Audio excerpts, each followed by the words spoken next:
வணக்கம். மா என்று கூறுகின்றோம். தற்காலத்தில் பெற்ற தாயை, அதாவது அம்மாவை சுருக்கமாக மா என்ற சொல்லால் அழைக்கின்றோம். மா என்றால் பெற்ற தாயை குறிக்கும். அதே போன்று மா என்றால் விலங்கு என்று பொருள். பொதுவாக இது எந்த ஒரு விலங்கையும் குறிக்கும். அதனால் இதனுடன் பல அடைமொழிகளை சேர்த்து அந்தந்த விலங்குகளை குறிப்பிடுவர்.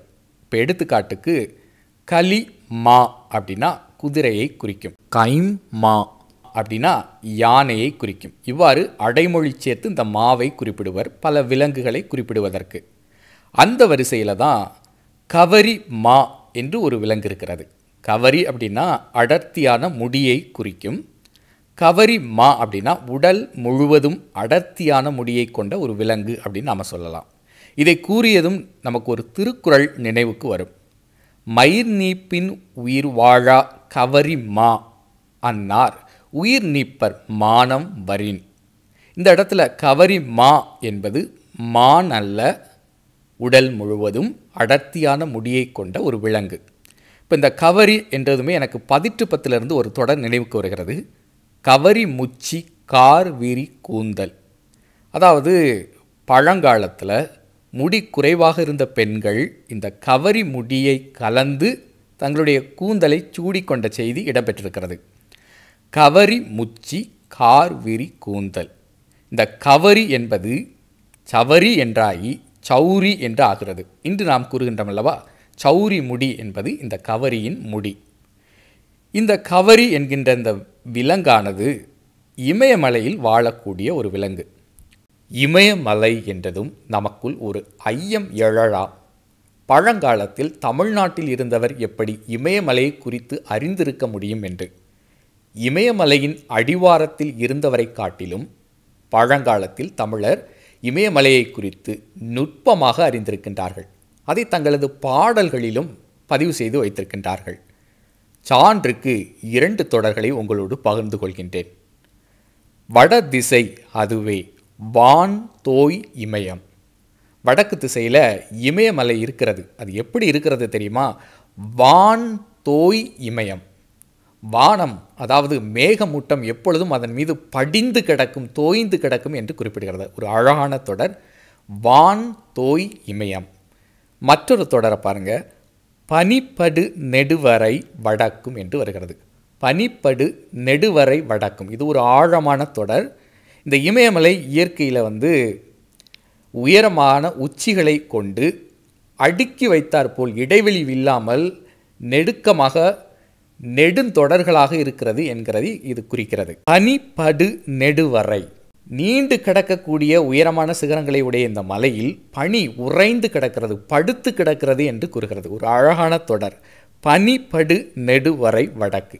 இந்த இமயமலையில் வாழக்கூடிய அடர்த்தியான முடிகளை உடைய இந்த விலங்கு தான் கவரி என்று அழைக்கின்றோம். அதைத்தான் நாம் கவரி மா என்று கூறுகின்றோம். அதே போன்று மா என்றால் நேரடியாக குதிரையையும் குறிக்கும். புறநானூற்றில் ஒரு தொடர் வருகிறது, மா வாராதே மா வாராதே எல்லா மாவும் வந்தன என்று. மா என்றால் குதிரையை குறிக்கும். மா என்றால் நிறம் என்று பொருள். மாமை நிறம் என்று பழங்காலத்தில் கூறுகின்றனர். இப்போ உரையாசிரியர்களுடைய காலத்தில் மாமை நிறம் என்றால் மாந்தளிர் நிறம் என்று கூறுகின்றார்கள். அதை அகராதியில் கருமை நிறம் என்றும் கூறுகின்றார்கள். பொதுவாக இன்று நாம் மா நிறம் என்று கூறுகின்றோம். கருப்பும் அல்ல, வெள்ளையும் அல்ல. இந்த இரண்டுக்கும் இடைப்பட்ட நிறத்தை நாம் மா நிறம் என்று கூறுகின்றோம். இன்றும் இந்த சொல்லாடல் நம்மிடம் இருக்கிறது. அதே போன்று மா என்றால் அழகையும் குறிக்கும். குறுந்தொகையில் ஒரு தொடர் எனக்கு நினைவுக்கு வருகிறது, மா மேனி என்று வருகிறது. அதே போன்று மா என்றால் மரத்தை குறிக்கும். மா மரம் என்று கூறுகின்றோம். முக்கணி என்றும் கூறுகின்றோம். மா, பலா, வாழை. இதில் மா என்பது மாம்பழத்தை குறிக்கும். மா என்றால் பழத்தை குறிக்கும். குறிப்பாக மாம்பழத்தை குறிக்கும். மாங்கனி என்று கூறுகின்றோம். இதில் மா மட்டும் இடம்பெறுகிறது பாருங்கள். மாமரம், மாங்கனி, மா இலை ஏராளமாக சொல்லலாம். மா என்றால் அரைத்த மாவு அல்லது பொடி என்றும் நாம் கூறலாம். இட்லி மாவு என்று கூறுகின்றோம். அரிசி மாவு என்று கூறுகின்றோம். ஈழத் தமிழர்கள் மாவு என்று குறிப்பிடுவதில்லை, மா என்ற நேரடி சொல்லாடலை பயன்படுத்துகின்றார்கள். நாம் அரிசி மாவு என்று கூறுகின்றோம், அவர்கள் அதை அரிசி மா என்று கூறுகின்றார்கள். அதே போன்று நாம் மா விளக்கு என்று கூறுகின்றோம், அதாவது அரிசி மாவால் செய்யப்பட்ட ஒரு விளக்கு. மா கோலம் என்று கூறுகின்றோம், அரிசி மாவினால் செய்யக்கூடிய ஒரு கோலம்.